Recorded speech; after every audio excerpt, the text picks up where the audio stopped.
म्हणून माऊली सांगतात, तरी झडझडोनी महिला निग ये भक्तीची वाटे लाग, तई पाविसी अव्यंग निजधाम माझे. मला प्राप्त करायचं असेल ना तर माझ्या नाम चिंतनात राहा, सगळी सुख प्राप्त होतील.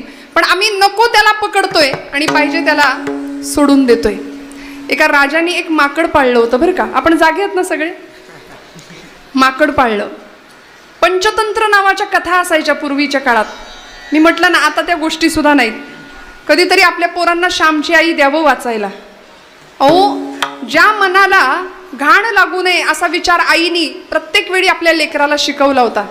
साने गुरुजी सांगतात ना आठवण श्यामच्या आईमध्ये, आंघोळ करून मी आलो आणि माझ्या पायाला घाण लागू नये म्हणून आईला सांगितलं, आई तुझा ओचा, तुझा पदर पसर, माझ्या पायाला घाण लागेल, माती लागेल. आईनी सांगावं, श्याम पायाला घाण लागू नये म्हणून जेवढा जपतोस ना तेवढा मनाला घाण लागू नये म्हणून जप हो. आणि आता सध्या आमची परिस्थिती अशी आहे की आमची मनं इतकी नष्ट, भ्रष्ट आणि कुलिष्ठ झाली आहेत, सगळीकडे धावतात पण इथं येत नाही, इथं येत नाही. 3-4 दिवसापूर्वीचा प्रसंग बदलापूरचा की ज्यांनी सगळं महाराष्ट्र हादरलंय. पुण्यामध्ये पडसाद उमटलेत. इतक्या विकृत अवस्थेला मानसिकता जाऊ शकते याचं एकमेव कारण आहे की आयुष्याला संस्कारांचा स्पर्शच नाही. धर्म, देश, देव या प्रतीचं काहीच सद्भावना नाही. म्हणून घराघरामध्ये संतांचं वाङ्मय असणं किती गरजेचं आहे थोडासा विचार करूया आपण. नको त्या गोष्टींच्या आहारी आम्ही जातो ना. आमच्या तरुण बांधवांना बऱ्याचदा असं वाटतं, मी सांगते की आम्ही रस्त्याने गाडी प्रचंड मोठ्या प्रमाणात रेस करतात आमची पोरं. त्यांना असं वाटतं मी खूप डॅशिंग किंवा हिरो वगैरे दिसतो, हँडसम दिसतो. खरं सांगू का, तुम्ही हँडसम नाही, तुम्ही मूर्ख दिसता. कारण 9 महिने 9 मास पोटामध्ये तुम्हाला वाढवायचं, सांभाळायचं, 25 वर्षापर्यंत मोठं करायचं आणि एका सेकंदात होत्याचं नव्हतं होऊन तुम्ही तुमच्या आईवडिलांसमोर येता. किती काळजाला पीळ पडत असेल एका मातेच्या. मी माझ्या तरुण भावंडांना नेहमीच सांगते की अरे तुम्हाला जर जिगर तुमची दाखवायचीच आहे ना, तुम्हाला तुमचा धाडस आणि काही तो डॅशिंगपणा दाखवायचाच आहे ना, तो ऑलिम्पिकमध्ये जा, तिथे भालाफेक करा. आमची मनू भाकर यंदाची कुस्तीपटू विजेती सगळं श्रेय भगवद्गीतेला देते. ती म्हणते भगवद्गीतेमुळे मला विजय मिळाला आणि सगळी मिळालेली मेडल मी भगवद्गीतेला अर्पण करते. विठ्ठल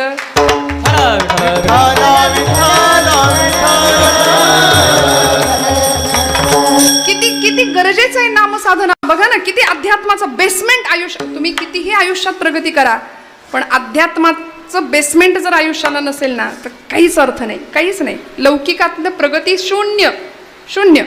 मी दृष्टांत सांगत होते. एका राजाने माकड पाळलं. पंचतंत्र नावाच्या कथेमधली आलेली कथा आहे जुनी.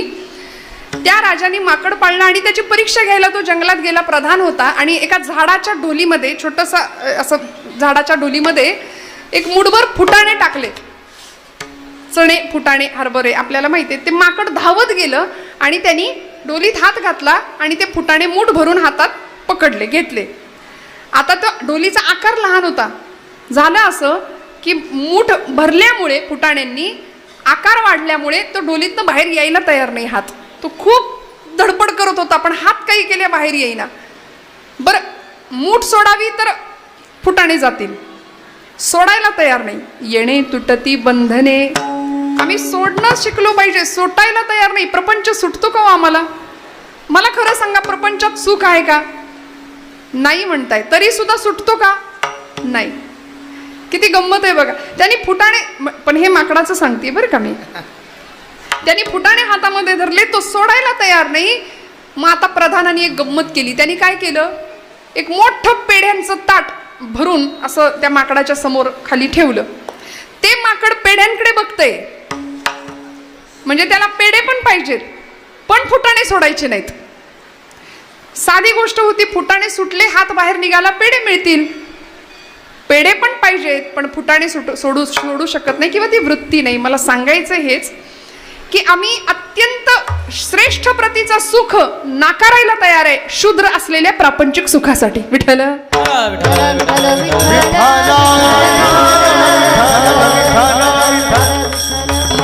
म्हणून तर नामदेवांनी खंत व्यक्त केली.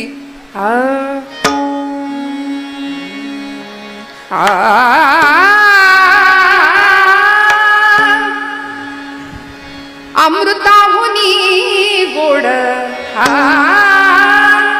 अमृताहुनी गोड नाम तुझे देवा, नाम तुझे देवा, अमृताहुनी गोड नाम तुझे देवा, नाम तुझे देवा, अमृताहुनी गोड नाम तुझे देवा, नाम तुझे देवा, अमृताहुनी गोड नाम तुझे देवा, नाम तुझे देवा. मन माझे केशवा, मन माझे केशवा, कावाना घे, कावाना घे, अमृताहुनी गोड, अमृताहुनी गोड नाम तुझे देवा, नाम तुझे देवा.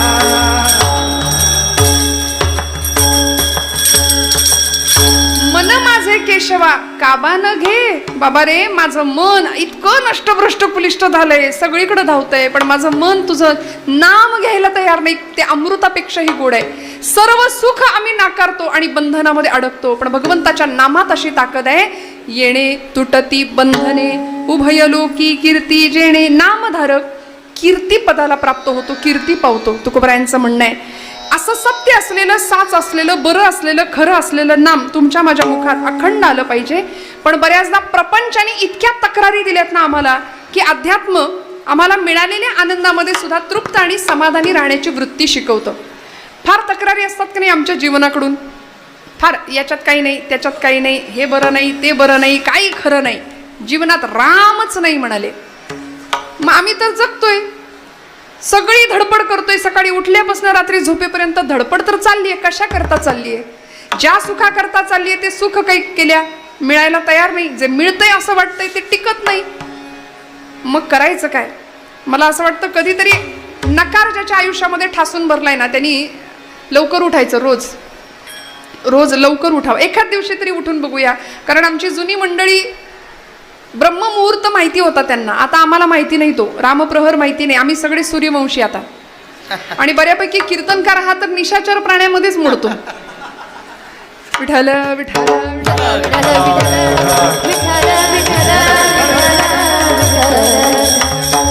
उठावं, कधीतरी लवकर उठावं आणि मस्तपैकी जॉगिंग, वॉकिंग, ट्रेक असं मस्त जावं. असंख्य माणसं तुम्हाला रस्त्याने पळताना दिसतील बरं का. त्यातल्या एका माणसाला विचारावं, तुम्ही का पळताय? तुम्ही का पळताय? समोरनं उत्तर येईल, पोट कमी करायचंय म्हणून पळतोय. बरोबर आहे ना?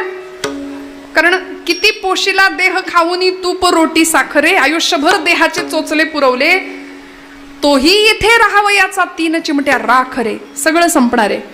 पण आम्ही हे सगळं प्राप्त करायला इतके धावतो, उत्तर येईल समोरनं म्हणले बाळा पोट कमी करायचंय म्हणून पळतोय. माझं वाक्य लक्ष देऊ नाही का? या जगातली निम्म्यापेक्षा जास्त माणसं पोट कमी कसं करायचं म्हणून पळतायत, आणि निम्म्यापेक्षा जास्त माणसं तेच पोट कसं भरायचं या विवंचनेत पळतायत. विठ्ठल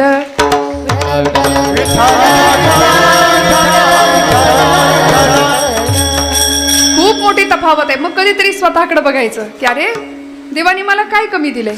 मग त्यांनी दिलेल्या जीवनाची कृतज्ञता म्हणून तरी त्याचं नाम घेऊया. सत्य साच खरे नाम विठोबाचे बरे. येणे तुटती बंधने, उभयलोकी कीर्ती जेणे. तिथून थेट एखाद्या मंदिरात जा. मंदिरामध्ये मंदिराच्या बाहेर 4-2 भिकारी दिसतात आपल्याला, भीक मागत असतात. तिथून देवळाकडे अगदी देवापर्यंत जायचं. तिथंही एखादा श्रीमंत व्यापारी असतो, तो सुद्धा देवासमोर भीकच मागत असतो, दुसरं काही नाही करत. प्रपंचातलं सुखच मागत असतो ना, कारण सगळं असतं पण प्रपंचात सुख नसतं. पण असा आनंद नामाच्या साध्यात माध्यमातून प्राप्त व्हावा हे संतांना कळलं होतं, म्हणून सुद्धा झोपडीत सुद्धा सुख प्राप्त होत होतं बरं का. राजास जी महाली सौख्ये कधी मिळाली, ती सर्व प्राप्त झाली या झोपडीत माझ्या. राजास जी महाली ती सर्व राजास जी महाली सौख्ये कधी मिळाली, ती सर्व प्राप्त झाली या झोपडीत माझ्या. ती सर्व प्राप्त झाली या झोपडीत माझ्या. भूमीवरी पडावे ताऱ्यांक पहावे, प्रभु नाम नित्य गावे या झोपडीत माझ्या. येता तरी सुखे या, जाता तरी सुखे जा, कोणावरी ना बोझा या झोपडीत माझ्या. माणसं बंगले बांधतात, बंगल्यांना नाव असतं समाधान, पण आतमध्ये समाधान असेलच असं सांगता येत नाही. समाधानी जीवन जर जगायचं असेल ना तर तेणे सदा चित्ता, तेणे सदा चित्ता. समाधान तेने सदा चित्ता, समाधान तेने सदा चित्ता, समाधान तेने सदा चित्ता. सदा नाम घोष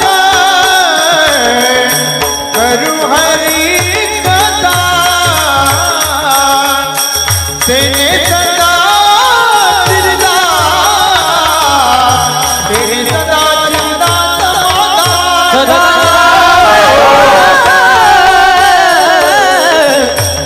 करू हरी कथा, तेने सदा चित्ता. समाधान समाधान. सगळं असतं घरामध्ये. सध्या सगळं अटॅचचा जमाना आहे. टॉयलेट बाथरूम अटॅच पाहिजे, सगळ्या रूम अटॅच पाहिजेत, पण माणसं डिटॅच झाली आहेत एकमेकांपासून, लांब जात आहे.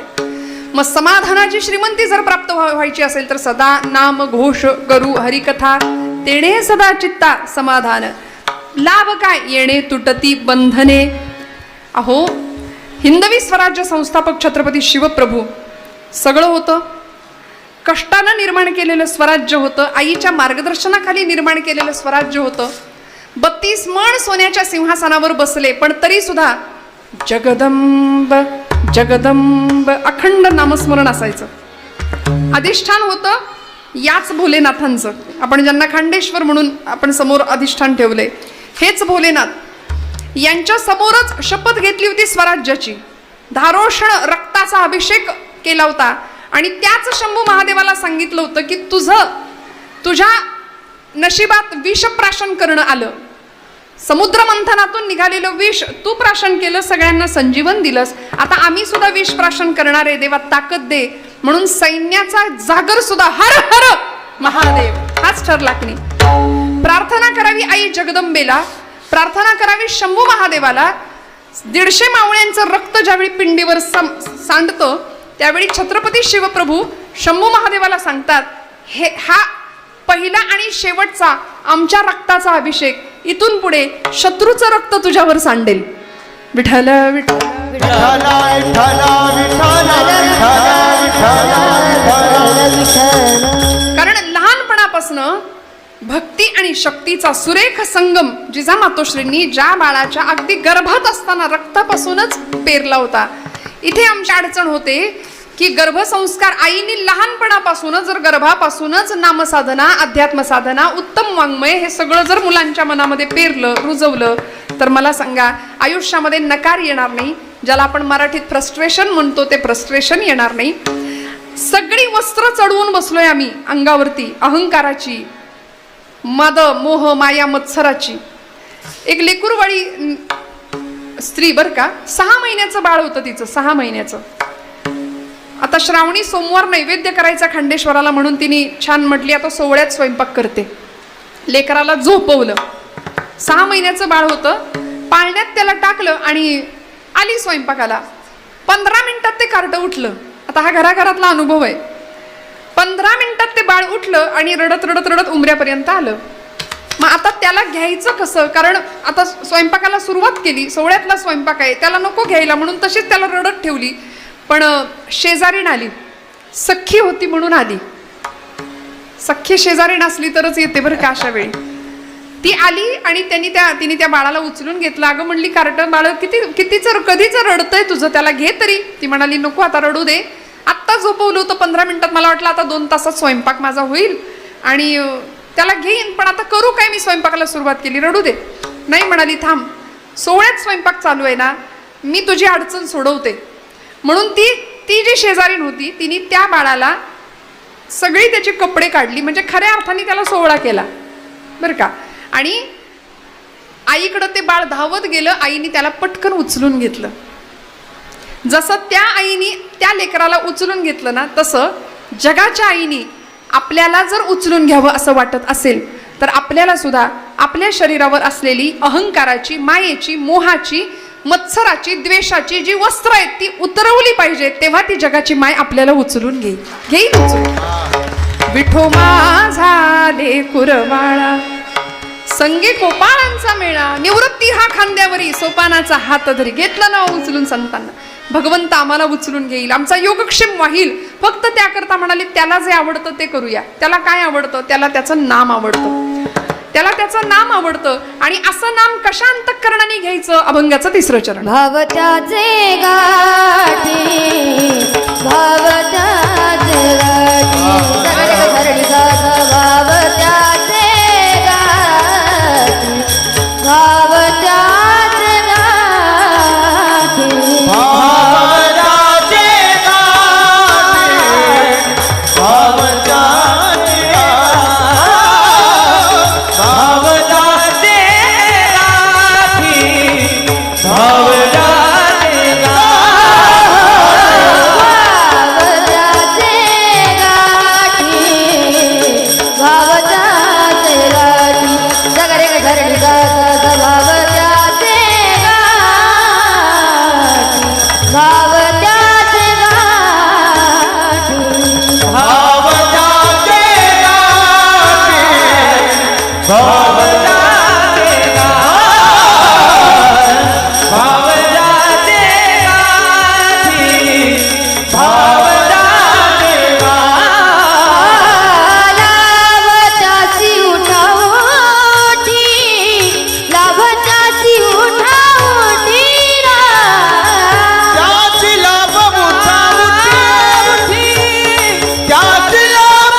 गाठी लाभ त्यासी उठाउठी म्हणाले. आता हे नाम कसं घ्यायचं? भावानी घ्यायचं. जोरदार टाळ्या वाजवा ताईसाठी. हे असं छान मनापासून आणि एकदम ताकदीने गाणं आहे बरं का, म्हणून मुद्दाम जास्त कौतुक करते. महाराज मंडळी तर आहेतच तिथं, काय महाराष्ट्रातली रत्न आहेत ही सगळी एकापेक्षा एक. पण मला असा कायम अभिमान वाटतो की आमच्या मुलींबद्दल, महिलांबद्दल, की सगळ्या क्षेत्रात. मग इथे का नाही? इथं असलं पाहिजे, इथे असलं पाहिजे. भाव ज्याचे गाठी लाभ त्यासी, त्यासी लाभ उठा उठी. सगळ्या लाभाची प्राप्तता होते. काय भाव होतो?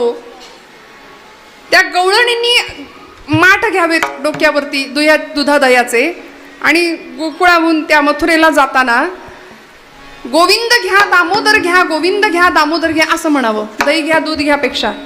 दुडीवर दुडी गवळणी साथी निघाल्या, गोरस घ्यायचे म्हणू विसरल्या.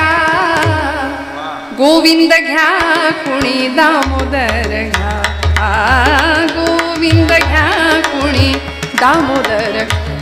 मग काय गंमत व्हायची? सतत गोविंद. अहो वृंदावनाच्या मातीला सुद्धा कृष्ण नामाचा स्पर्श आहे. मातीचा कण अन कण कृष्ण कृष्ण जय कृष्ण कृष्ण जय कृष्ण कृष्ण जय कृष्ण कृष्ण कृष्ण जय कृष्ण कृष्ण जय कृष्ण कृष्ण जय कृष्ण कृष्ण जय कृष्ण कृष्ण जय कृष्ण कृष्ण जय कृष्ण कृष्ण जय कृष्ण कृष्ण जय कृष्ण कृष्ण जय कृष्ण कृष्ण जय कृष्ण कृष्ण जय कृष्ण कृष्ण जय कृष्ण कृष्ण कृष्ण कृष्ण जय कृष्ण कृष्ण जय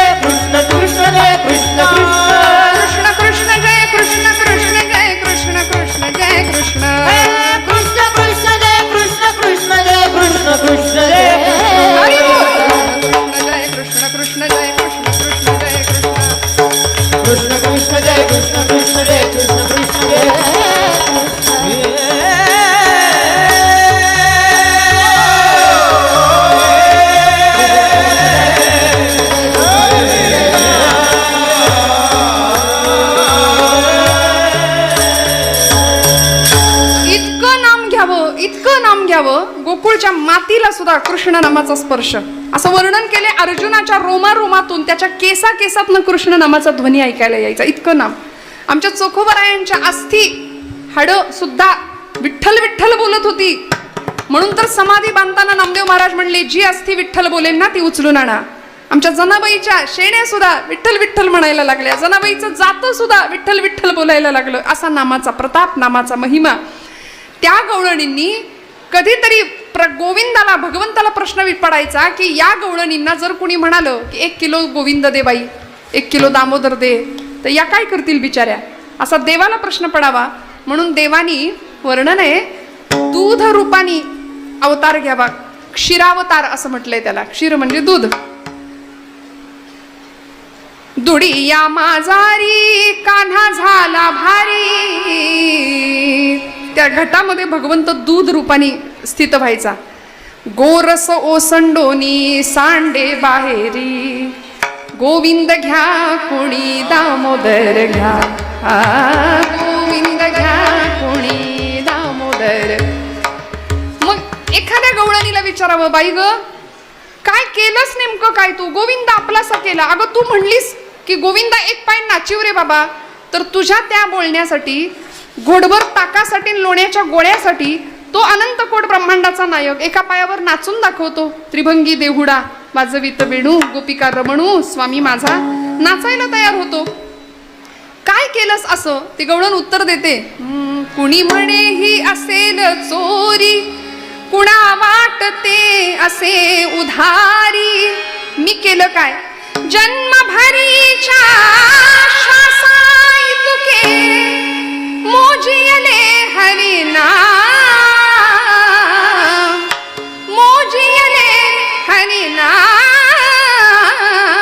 विकत घेतला शा, बाई मी विकत घेतला शा, बाई मी विकत घेतला. काय केलं, जन्मभरीच्या श्वासा इतकं मोजियले हरिनाम, इतकं नाम घेतलं. सोहम, श्वास घेतानाचा सूर सो आणि सोडताना हम, प्रत्येक श्वासाला त्याला आठवलं. परिणामी वेडा झाला भगवंत अशा गवळणींकरता, रडायचा भगवंत अशा गवळणींकरता. का, कारण त्याला प्रिय असलेलं नाम गवळणी घेत होत्या. विठोबा रखुमाई, जय जय विठोबा, जय जय विठोबा रखुमाई, विठोबा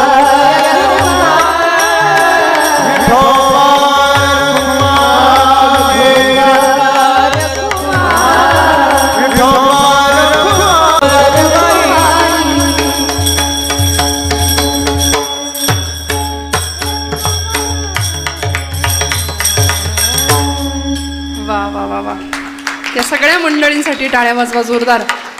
हा खेळ नोहे एकल्याचा. एकटा कीर्तनकार काही करू शकत नाही. महाराजांसारखी अतिशय गोड गळ्याची गुणीजन मंडळी आहेत. इतकी सुंदर महाराजांची नादब्रह्मावरची थाप आहे. जोरदार टाळ्या वाजवा त्यांच्यासाठी. हे सोपं नाही. मी नेहमी सांगते, हे अनेक वर्षांची तपश्चर्या या पाठीमागं असते. आणि मग आपल्या हृदयाला हेलावून टाकणारा ध्वनी. हां बरं, एक निवेदन महाराजांनी माझ्याकडे दिले. उद्या दिनांक शनिवार 24/8/2024 रोजी ग्रामस्थांकडून आमटी भाकरीचं अन्नदान आहे. तरी सर्व महिला भगिनींनी कीर्तनाला येताना भाकरी घेऊन याव्यात ही विनंती. वा वा. अरे संसार संसार जसा तवा चुल्यावर आणि आधी हाताला चटके तवा मिळते भाकर. सोपं आहे का? तुम्हाला काय जातंय? पण या सगळ्या मंडळी बघा उद्या मोठ्या अंतःकरणाने मोठ्या आनंदाने तुम्हाला भाकरी अन्नदान म्हणून देणार आहेत. खरं सांगू का, भगवंत कुठे याचं उत्तर संतांनी दिलंय. जिथं नाम गजर होतो तिथे भगवंत आहे. जिथे अन्नदान होतं तिथे भगवंत आहे. भगवंताला प्रिय आहे हे. जिथे अंतःकरणातलं समाधान नांदतं ना त्या अंतःकरणात भगवंत नांदतो. जिथे षड्विकारांना थारा नसतो तिथे भगवंत स्थिरावतो, तिथे भगवंत येतो. अंतःकरणाची शुद्धता जिथं असते तिथे भगवंत असतो. त्यामुळे असं नाम तुमच्या माझ्या मुखात यावं. गवळणींनी, मी सांगत होते, गवळणींनी ते नाम घेतलं. सत्यसाच खरे नाम विठोबाचे बरे, येणे तुटती बंधने उभय लोकी कीर्ती जेणे. भाव ज्याचे कंठी लाभ त्यासी उठाउठी किंवा त्यासी लाभ उठाउठी, सगळ्या लाभाची प्राप्तता होते. अत्यंत भावपूर्णतेने नाम घेतलं पाहिजे. आमच्या नामामध्ये भाव नसतो. आम्ही जे नाम घेतो ना, आम्ही जे अध्यात्म करतो ना, ते अध्यात्म असं आहे की देव म्हणतो माझ्याकडे येणारे सगळे मेले व्यापारी काहीतरी पाहिजे असतं म्हणून येतात. अंतःकरणपूर्वक भक्ती करणारं कुणी नाही. मग अंतःकरणापासून गवळणींनी नाम घेतलं गोपींनी, म्हणून देव रडला त्यांच्याकरता. देव रडतो अशा भक्ताकरता. आपल्या सगळ्यांना कथा माहिती आहे, भगवंतांना बरं नव्हतं. मी उरलेल्या वेळात सेवा संपवणारे, काळजी करू नका. भगवंतांना बरं नव्हतं, त्रास होत होता खूप. द्वारकेत होते, सोन्याची द्वारका नगरी, आणि एवढं सगळं ऐश्वर्य वैभव पायाशी लोळून घेत असताना सुद्धा झालं काय, एक दिवस देव असे चिंतित होते. का तर म्हणाले गोकुळाची आठवण येत होती. प्रचंड गोकुळाच्या आठवणीने व्याकुळ व्हायचे देव. अनंतकोट ब्रह्मांडाचा नायक द्वारकाधीश होता. आणि एक दिवस रुक्मिणी आईला राहवलं नाही. रुक्मिणी आई साहेबांनी विचारलं की एवढं सगळं सोनं आहे, इथं ऐश्वर्य आहे, स्फटिक माणकं अशी रस्त्यात पसरली आहेत, सगळं सोन्याचं आहे, फक्त माणसं सोन्याची नाहीत पण सोन्यासारखी आहेत, असा द्वारकेचा व्यवहार आहे. तरी सुद्धा म्हणले का बरं तुमचा चेहरा पडलाय, का बरं तोंड पडलंय देवा? प्रमुख अष्टनायिका सेवेला हजर आहे, 16,108 राण्यांचा तुमचा प्रपंच आहे. आता असं बोललं की माणसं बरोबर म्हणतात, कृष्णाने किती केल्या? 16,108. पण चुकून जर विचारलं कालच्या कीर्तनातला अभंग कुठला होता, तर हे नाही सांगता येत आम्हाला पटकन. तेवढं लक्षात बाकी भारी ठेवतो आम्ही. आता अष्टमीचा दिवस येतोय, 10 थरांचा गोविंदा उभा राहील, लाखो रुपयाची बक्षिसं वाटली जातील, भगवंतांच्या चारित्र्याबद्दल फार गप्पा केल्या जातात. बोलणारी म्हणतात अहो रामाबद्दल कृष्णाबद्दल बोलण्यासारखं भरपूर आहे, म्हणजे त्यांच्या विरोधात बोलण्यासारखं भरपूर आहे. तसं तर तुला सुद्धा नावं ठेवण्यासारखं तुझ्याही चरित्राबद्दल भरपूर असतं, पण बोलायचं का हा प्रश्न आहे. लाखो रुपयांची बक्षिसं वाटली जातात, पण अशा कितीतरी द्रौपदी आहेत की ज्यांना अंग झाकलं जाईल असं वस्त्र नाहीये जगामध्ये. अशी कितीपर्यंत आम्ही वस्त्र पोहोचवतो, आम्ही भगवंतांचे वारसदार म्हणवतो, भक्त म्हणवतो. काय चरित्र आहे देवाचं माझ्या. तुम्ही मला योगी म्हणा, तुम्ही मला भोगी म्हणा, मी कर्मयोगी आहे भगवंत म्हणतो. आणि असा गोपालकृष्ण गोकुळातल्या गवळणींसाठी रडत होता द्वारकेमध्ये आठवणीने. रुक्मिणी म्हणाली काय रडता देवा, सगळं तर आहे तुमच्या इथं आणि काय रडता, काय त्या गवळणींमध्ये आहे, सगळा तो बॅकवर्ड एरिया म्हणाली. काय त्या गवळणींमध्ये एवढं आहे, सारखं रडायचं त्यांच्या. आणि हे आवडलं नाही देवाला, आवडलं नाही. आपल्या मातृतुल्य गोपींना कुणीही नावं ठेवलेली देवाला चालत, भक्ताला चालत नाही. भक्ताला काही म्हटलेलं. भगवंत 4 दिवस जाऊ दिले आणि प्रचंड फणफणलं तापाने शरीर देवाचं, प्रचंड फणफणलं. किती काळे उकळून दिल्या, मात्रा पाजल्या, औषधं पाजली, चांगल्या डॉक्टरला वैद्यांना दाखवलं, पण गुण काही यायला तयार नाही देवांना. शेवटी रुक्मिणी आईसाहेब म्हणाल्या तुम्ही सांगा ना याच्यावर काही औषध असेल तर. भगवंत म्हणाले याच्यावर औषध नाही. रुक्मिणी बहुतेक आता हे दुखणं मला घेऊन जाणार आहे. आता नटधारी होता, नटनायक होता, मला हे दुखणं घेऊन जाणार आहे. नाही देवा काहीतरी औषध सांगा. नाही म्हणाले रुक्मिणी मी याच्यात आता संपणार. आणि असं करता करता झालं असं. एवढा विक्षेप काय खरं, संपवायचंय का?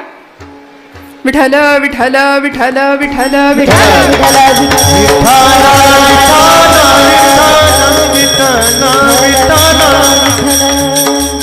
माझा एवढा दृष्टांत संपला की मी संपवणार आहे कीर्तन, काळजी करू नका. विठ्ठल विठ्ठल विठ्ठल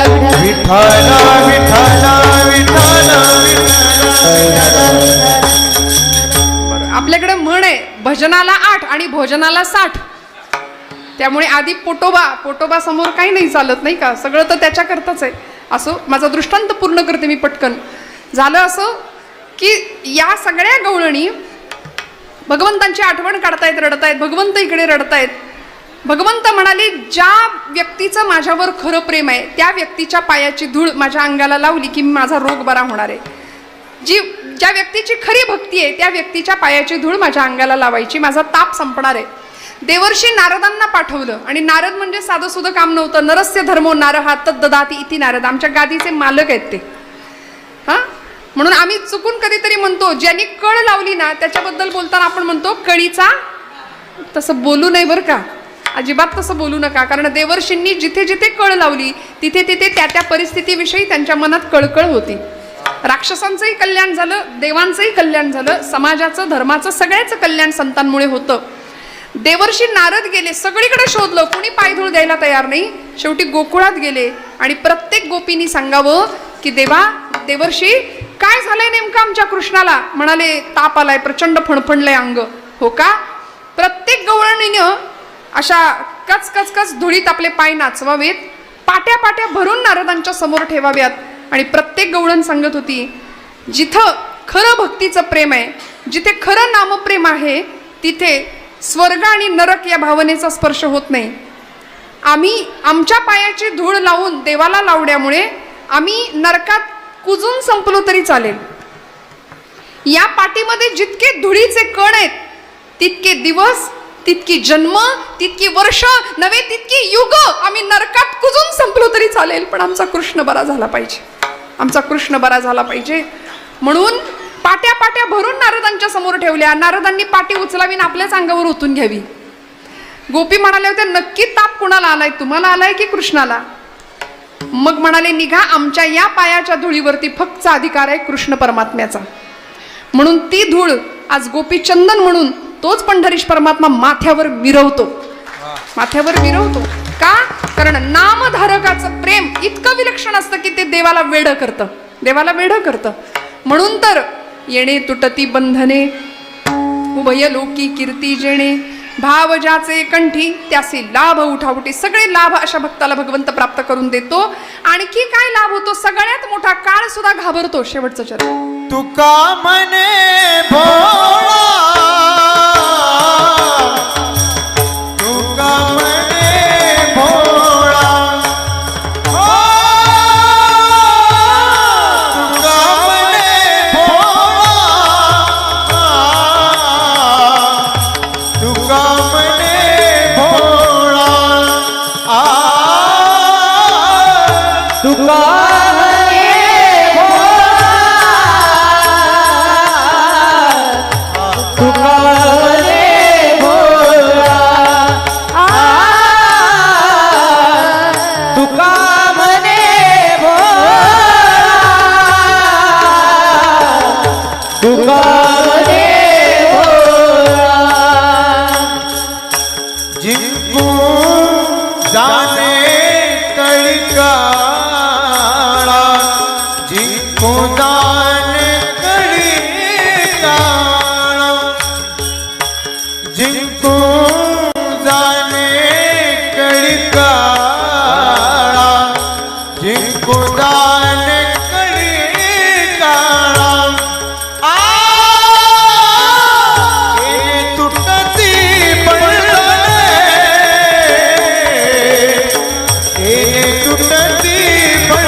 तुका म्हणे भोळा, जिंकू जाणे कळी काळा, येणे तुटती बंधने, उभय लोकी कीर्ती जेणे. तुका म्हणे भोळा, भोळ्या अंतःकरणाने जर भगवंतांचं नाम घेतलं ना, तर असा नामधारक त्या नामधारकाकडे काळ सुद्धा बघून चळचळा कापतो. म्हणाले, तुकाराम तुकाराम नाम घेता कापे यम, यम सुद्धा घाबरतो नामधारकाकडे येताना, विचार करतो. अनेक कथा आहेत आपल्याला पुराणामध्ये, महाभारतामध्ये, रामायणामध्ये या संदर्भातल्या. त्यामुळे असं नाम आमच्या मुखात यावं.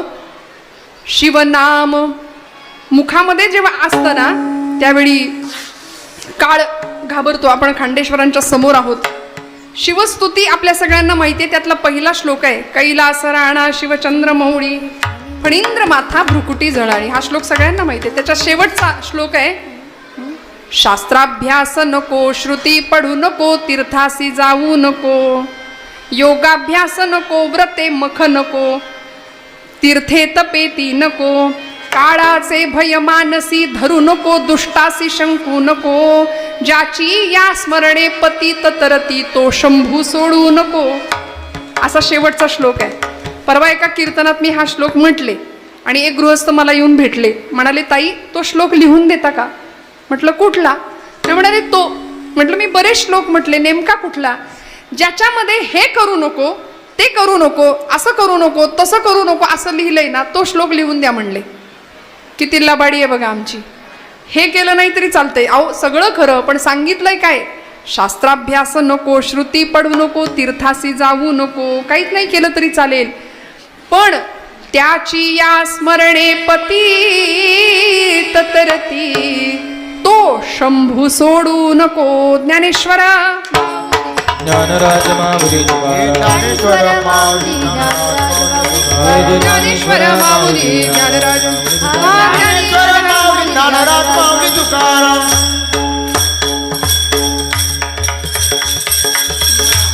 सत्य साच खरे नाम विठोबाचे बरे. आज प्रथम दिवसाच्या या कीर्तन सोहळ्यासाठी संतश्रेष्ठ जगद्गुरु तुकोबारायांचा नामपर प्रकरणातला नाम महात्म्य सांगणारा सर्वपरिचित असलेला अभंग, त्या अभंगावर यथाशक्ती यथामती निरूपण करण्याचा प्रयत्न केला. पहिला दिवस आहे. आपण सगळे इतक्या संख्येने उपस्थित राहिलात. अजूनही संख्या उत्तर वाढत जाणारे यात शंका नाही. सर्व देवस्थानचे पदाधिकारी, सर्व संयोजक, आयोजक, ट्रस्टी, परमादरणीय गुंजाळ काका असतील. खरं तर सगळ्यांच्या नावाचा उल्लेख मला असं वाटतं त्या एका नावात पुरेसा आहे, त्यामुळे त्यांचं नाव. आमचे राहणे काका असतील आणि सर्व गुणीजन मंडळी, गायक वादक, सर्व टाळकरी भिणेकरी, सगळ्यांच्या चरणारविंदी कृतज्ञतापूर्वक वंदन करते. आपण सर्व महेशाच्या मूर्ती असलेले श्रोतृवर्ग, बोलत असताना काही वेडवाकडं गेलं असेल तर मोठ्या अंतकरणाने क्षमा करा. मनापासून सगळ्यांच्या चरणी झालेली सेवा रुजू करते. भगवान भोलेनाथ खंडेश्वरांच्या चरणी ही सेवा समर्पित करते आणि आजच्या प्रथम दिवसाच्या कीर्तनाच्या सेवेला निरोप देते. विठ्ठल जय जय. जय